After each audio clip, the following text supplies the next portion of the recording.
মানুষের সাথে ভালো ব্যবহার করা, মানুষকে সব কাজে সাহায্য করা, এগুলোই তো দায়িত্ব। আরেকটা কথা এখানে আমি অ্যাড করতে চাই। কি? আমাদের নবীজি সাল্লাল্লাহু আলাইহি সাল্লাম কখনোই শৈশবকাল থেকেই কারোর সাথে বাজে আচরণ করতেন না, সবার সাথে ভালো আচরণ করতেন। কিন্তু আমরা ইদানিং কি করি, আমাদের স্কুলের ফ্রেন্ডসদের সাথে ঝগড়া করি, মারামারি করি, বাজে আচরণ করি। এটা কি ঠিক? শব্দ লাগছে। মাশাআল্লাহ, সূরা ইয়াসিনকে কোরআনের হৃদয় বলা হয়, আর যদি নিয়মিত পড়ো অনেক ফজিলত পাওয়া যাবে।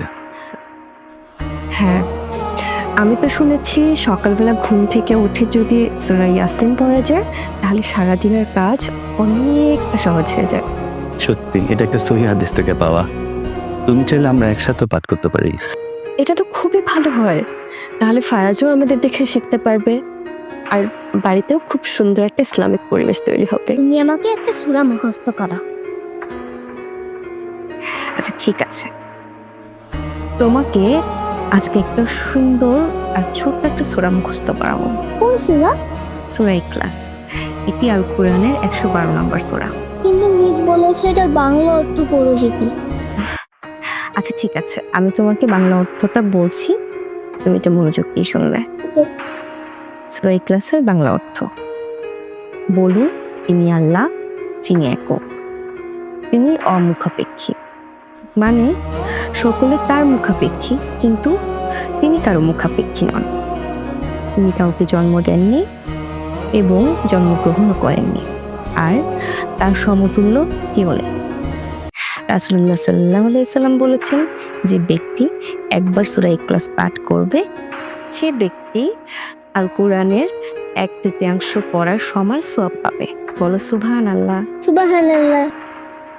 আর শোনো, সূরা ইখলাস শুধু সূরা নয়, এটি ইসলামের মূল ভিত্তির শাসন। বুঝেছো? এবার বুঝেছি কেন তোমার কাছে পড়তে আমার এত ভালো লাগে।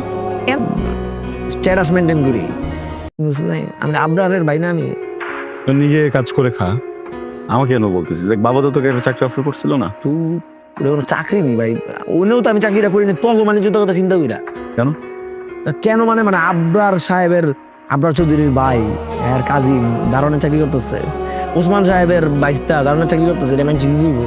রবিউল, ওসমান চৌধুরী আমার কি হয়? আর বাপ হয়। আমার বাপ হয়। আমি তার ছেলে হয়ে বিদেশে গিয়ে ফুড ডেলিভারি কাজ করছি। So what's wrong in it?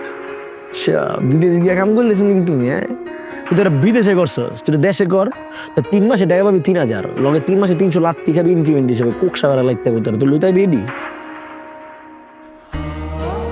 বিসমিল্লাহ।